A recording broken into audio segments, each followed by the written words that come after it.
আরব দেশের একটা জাহাজ মালদ্বীপের কাছাকাছি সাগরে আইসা ডুবিয়া গেলে সবাই মারা গেল, ছোট্ট একটা 10 বছরের বালক হাফেজ আবুল বারাকাতকে আল্লাহ বাঁচায়া দিছে।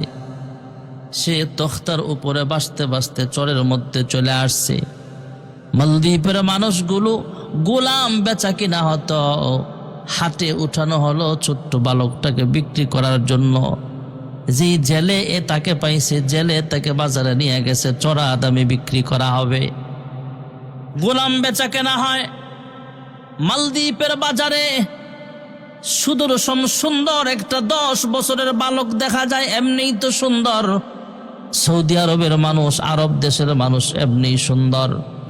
একজন মহিলা আসছে, অনেক পয়সাওয়ালা মহিলা পয়সা নিয়ে আসছে, তবে মহিলার ছেলে নাই, ছোট্ট একটা মেয়ে আছে, মাত্র একটা মেয়ে আছে, তার কোনো সন্তান, ছেলে সন্তান নাই। এই মহিলাটা তার কাছে আইসা ডাক দিয়া কয়, তুমি চাইলে আমাকে এই সন্তানটাকে দিয়ে দিতে পারো, আমি আমার ছেলের মতো তাকে মানুষ করতে পারবো, যত টাকা লাগে নিয়ে যাও। জেলের কাছ থেকে কিনে নিলেন। মাছ ধরে যারা, এরা বিক্রি করে দিল হাফেজ আবুল বারাকাতকে চড়া মূল্যে, অনেক টাকার বিনিময়ে। মহিলা এই ছোট্ট বালকটাকে নিয়ে বাড়ির পথে রওনা হয়ে যায়। এই মহিলা তাকে বাচ্চা হিসেবে গ্রহণ করিয়া নিল। সন্তানটাও বালক হাফেজ আবুল বারাকাত, সেও এই মহিলাকে মা বলে ডাক দেয়। মহিলার একটা মেয়ে আছে, এই মেয়েটাকে সে বোন বলে ডাকে, সেও তাকে ভাই বলে সম্বোধন করে। হাফেজ আবুল বারাকাত সময় কাটাচ্ছেন, দিনের পর দিন চলে যায়, রাতের পর রাত চলে যায়, বছরের পর বছর চলে যায়। সবাই যার যার ধর্ম পালন করে। হাফেজ আবুল বারাকাত আল্লাহর কোরআন পড়ে, চুপে চুপে নামাজ পড়ে। বাদশাহ বেঈমান, দেশের মানুষও বেঈমান। যদিও মা ডাকে, মাও বেঈমান, বোনটাও বেঈমান। বাদশার পক্ষ থেকে এলান নোটিশ পাঠানো হলো, আগামীকাল রাতের বেলা তোমার মেয়েটাকে এখান থেকে নিয়ে যাওয়া হবে। ঘটনা বিস্তারিত বললে আপনারাও বুঝবেন ভাইয়েরা আমার। মালদ্বীপের একটা নিয়ম ছিল, অনেক বৎসর পর্যন্ত সাগর থেকে ঘূর্ণিঝড় উঠত, সিডর উঠা মানুষের বাড়ি ঘর পর্যন্ত ভেঙ্গে চুরমার করে দিত। তখনকার জামানার গণকেরা, হিন্দু গণকেরা, মূর্তি পূজকেরা, এরা একসাথে বোর্ড গঠন করে মিটিং বসছে, গবেষণা করছে। গণকেরা গনে গনে বাদশাহকে জানায়া দিছে, এটা একটা খারাপ জিন, ভয়ঙ্কর একটা জিন, দেও যাকে বলা হয়, ভয়ঙ্কর খারাপ একটা জিন সাগর থেকে উঠে আইসা মানুষের ঘর বাড়ি পর্যন্ত জ্বালায়া দেয়। সাগর থেকে ঘূর্ণিঝড় উঠা আমাদেরকে মাটি ঘর পর্যন্ত ভাসায় নিয়ে যায়। এটা থেকে যদি বাঁচতে চাও, তাহলে সুন্দরী একটা মহিলা মেয়েকে, কুমারী মেয়েকে বলিদান করতে হবে। নিয়ম অনুযায়ী বলিদান করার জন্য বলিদানের সিস্টেম হলো, মেয়েটাকে সেখানে রাম মন্দিরে রেখে একা রাইখা সাজায় গুজায় সেখানে নিয়ে যাও। সাজায় গুজায় সেখানে রাইখা সবাই চলে আসতে হবে। খারাপ জিন আইসা তার সাথে যা করার করবে, তারপরে তাকে মেরে ফেলে চলে যাবে। সকালবেলা তোমরা লাশ নিয়ে আসবা। যদি এমন করতে পারো বৎসরে একবার, তাহলে সে খারাপ জিন থেকে, সিডর থেকে, ঘূর্ণিঝড় থেকে তোমরা হেফাজত থাকতে পারবা, বাঁচতে পারবা। বাদশাহ পরামর্শ করলেন, এলাকার মালদ্বীপের সুন্দরী কুমারী মেয়েদেরকে লিস্ট বানানো হলো। বাবার নাম, মায়ের নাম, এলাকার নাম, মহল্লার নাম, কোন বাড়িতে থাকে। লিস্টি অনুযায়ী এবার নাম আসছে হাফেজ আবুল বারাকাত, যে ঘরে বসবাস করে ওই মেয়েটার, যারে মা বইলা ডাক দেয়, সে মায়ের মেয়ে, যে ভাইয়া বলে আবুল বারাকাতকে ডাক দেয়, সে বোনটাই আজকে লিস্টের মধ্যে নাম চলে আসছে। হাফেজ আবুল বারাকাত বিস্তারিত ঘটনা মায়ের কাছ থেকে শুই না কয়, হ্যাঁ মা, পেরেশান হওয়ার কিছু নাই, মন খারাপ করার কিছু নাই। আমাকে আল্লাহ রাব্বুল আলামিন যেই কিতাব দিয়েছেন, যেই মন্ত্র দিয়েছেন, পৃথিবীর সব মন্ত্র তার কাছে হেরে যেতে হবে। যদি এটা অবশ্যই কোনো খারাপ জিন হয়ে থাকে, মা গ্যারান্টি দিয়ে বলতে পারি, আমি 100% ইয়াকিন করে বলতে পারি, আমার ভিতরে যে কোরআনুল কারীম আছে, এই কোরআনের নূরের মাধ্যমে ওই ভয়ঙ্কর জিন থেকে আপনাদেরকে আমি হেফাজত করতে পারবো। কোরআনের সাহায্যে, কোরআনের মাধ্যমে একে আমি ধ্বংস করতে পারবো। কোরআনের আয়াত পড়ে এই খারাপ জিনটাকে ধ্বংস করা আমার দ্বারা সম্ভব। হ্যাঁ মা, আমি আপনাকে পরামর্শ দেই, পরামর্শ অনুযায়ী আপনি কাজ করেন। পৃথিবীর কেউ জানবে না, জানবেন আপনি আর আমি, আর আপনার মেয়ে জানবে, আমার বোন জানবে। আমাকেও এখনো দাড়ি ওঠে নাই, ছোট্ট মানুষ, 10-12 বছরের বালক। আমাকে দেখতে মেয়েদের মতোই এখনো মনে হয়, দাড়ি ওঠে নাই।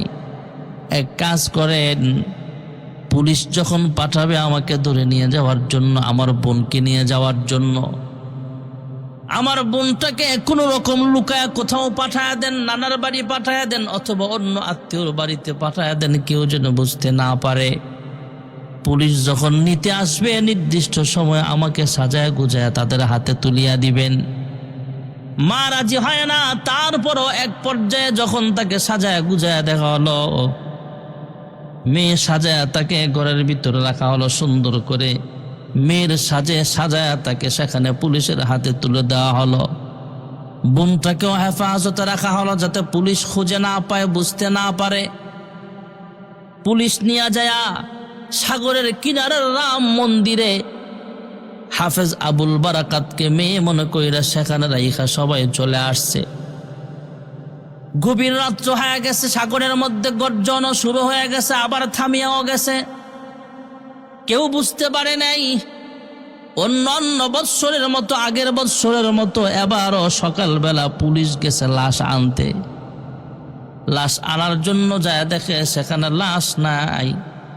একজন মেয়ে বৈশা আল্লাহর কালাম তেলাওয়াত করতেছে। এরা তো আল্লাহর কালাম বুঝে না, কালাম জানে না। জিজ্ঞেস করছে, হ্যাঁ তুমি কে?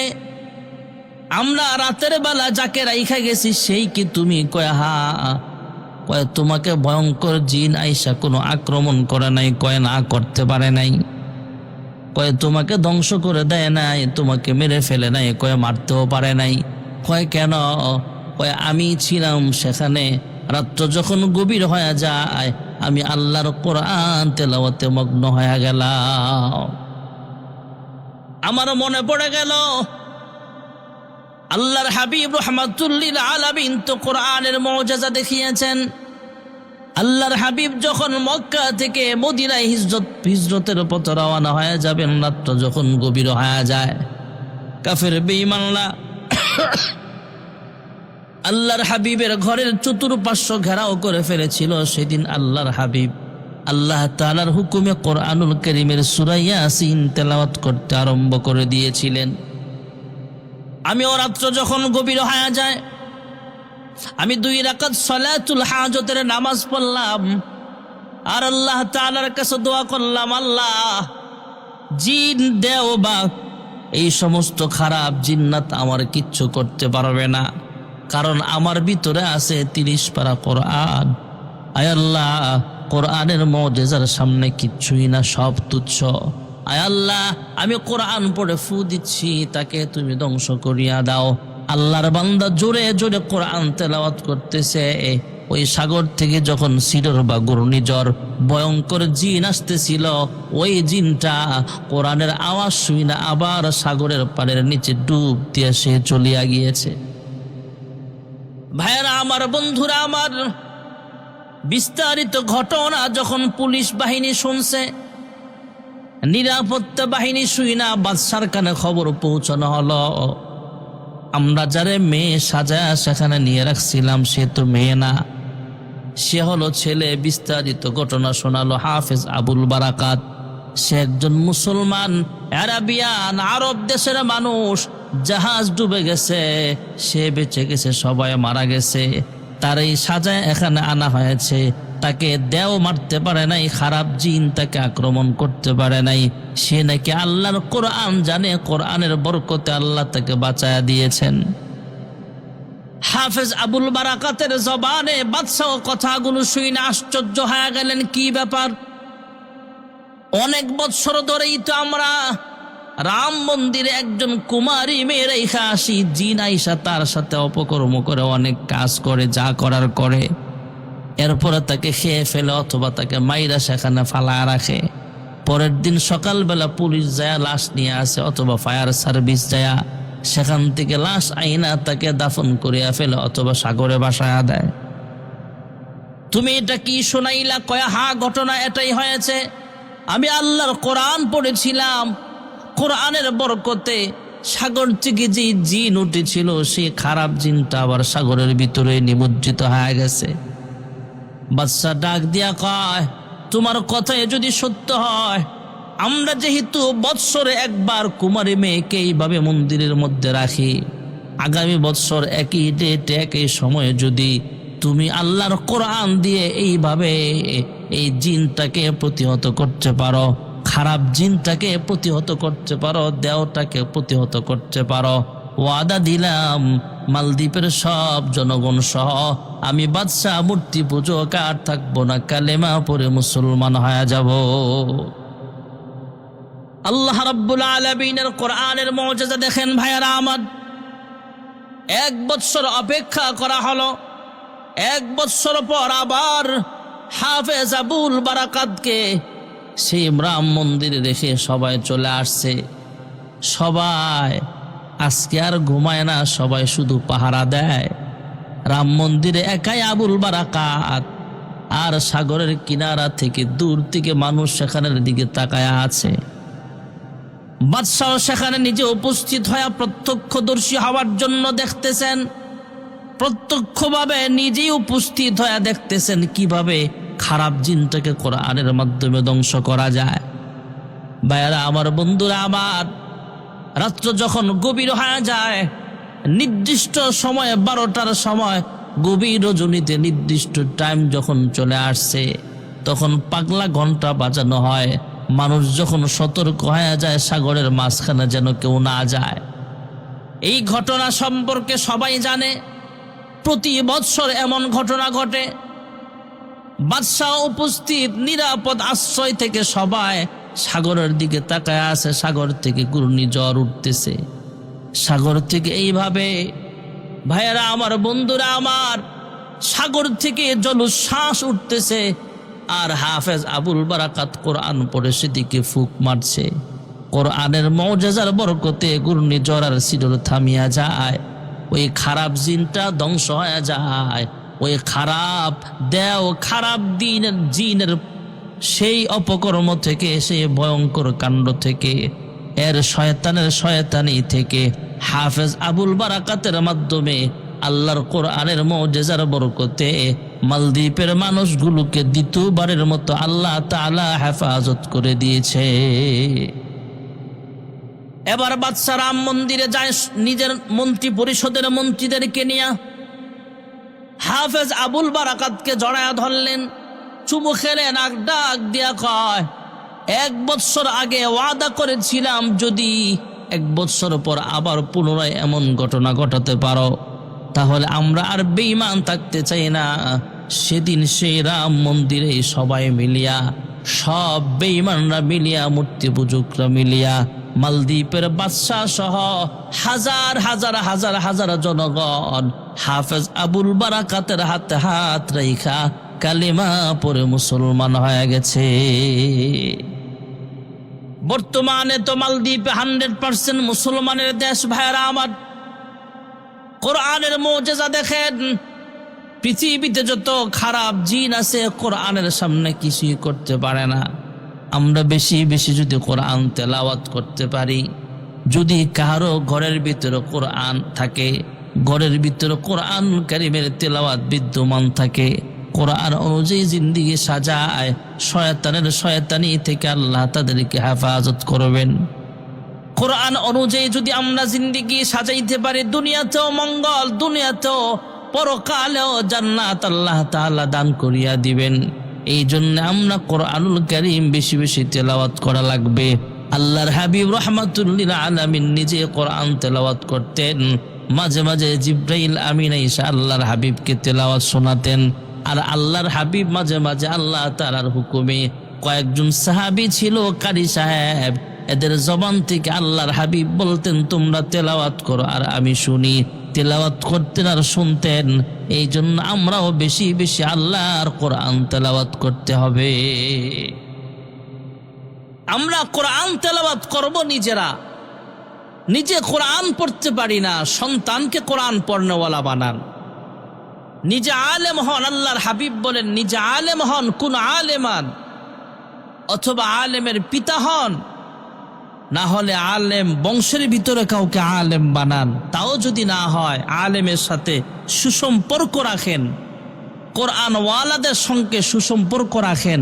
এই সুসম্পর্ক রাখার কারণে, ভালো সম্পর্ক রাখার কারণে, আলেমের সোহবতে থাকার কারণে, কোরআন ওয়ালার সোহবতে থাকার কারণে আল্লাহ আপনাকে জান্নাত দিয়ে দিবে। এই জন্য ভাইয়ারা, আমার সন্তানকে আলেম বানান। আপনার আমার সন্তান যদি কোরআন পড়নেওয়ালা হয়, সন্তান যদি দুনিয়া থেকে বিদায় হয়ে যায়, তাহলে আপনার কবরে আযাব আসবে না। এই সন্তান পরকালে আপনার নাজাতের উসিলা হয়ে যাবে। আর পিতা মাতা যদি আগে মারা যায়, সন্তান যদি বেঁচে থাকে, আপনি যখন মারা যাবেন, দুনিয়া থেকে বিদায় হয়ে যাবেন, আপনার সন্তান আপনার জানাজার নামাজের ইমামতি করবে। আর যদি মেয়ে হাফেজা হয়, মেয়ে আলেমা হয়, ঘরে বৈশা কোরআন পড়বে, তেলাওয়াত করবে, দোয়া করবে। ছেলে হোক মেয়ে হোক, যখন আপনার সন্তান আলেম হবে, কোরআন পড়নেওয়ালা হবে, আপনি আমি যখন দুনিয়া থেকে বিদায় হয়ে যাব, সন্তান যখন সূরাতুল ফাতিহা তেলাওয়াত করবে, সূরা ইখলাস তেলাওয়াত করবে, আল্লাহর দরবারে দোয়া করবে, রব্বির হামহুমা কামা রব্বায়ানি সগীরা। আপনার সন্তানের চোখের পানি নাকের ডগায় পৌঁছবার আগে আল্লাহর হাবিব বলেন, কোরআনের মুজিজা, কোরআনের বরকতে আল্লাহ তাআলা আপনার কবরটাকে জান্নাতুল ফেরদাউস আমার আল্লাহ বানায় দিবে। কোরআন শিখাও ছেলে মেয়েকে, ওহে মুসলমান, জান কবজের সময় তোমার হইবে রে আসান। একটি ছেলে আলেম হলে শান্তি পাবে মরণকালে, নাজাতের জরিয়া হবে হাদিসে প্রমাণ। কোরআন শিখাও ছেলে মেয়েকে, ওহে মুসলমান, জান কবজের সময় তোমার হইবে রে আসান। আল্লাহ তাআলা আমাদের প্রত্যেকটি সন্তানকে কোরআন পড়নেওয়ালা হয়ে, কোরআনি শিক্ষায় শিক্ষিত হয়ে পিতা মাতা ও সমাজের খেদমত করার তৌফিক দান করেন। আমিন। ওয়া আখিরু দাওয়ানা আনিল হামদুলিল্লাহি রাব্বিল আলামিন। আসসালামু আলাইকুম ওয়া রাহমাতুল্লাহি ওয়া বারাকাতুহু।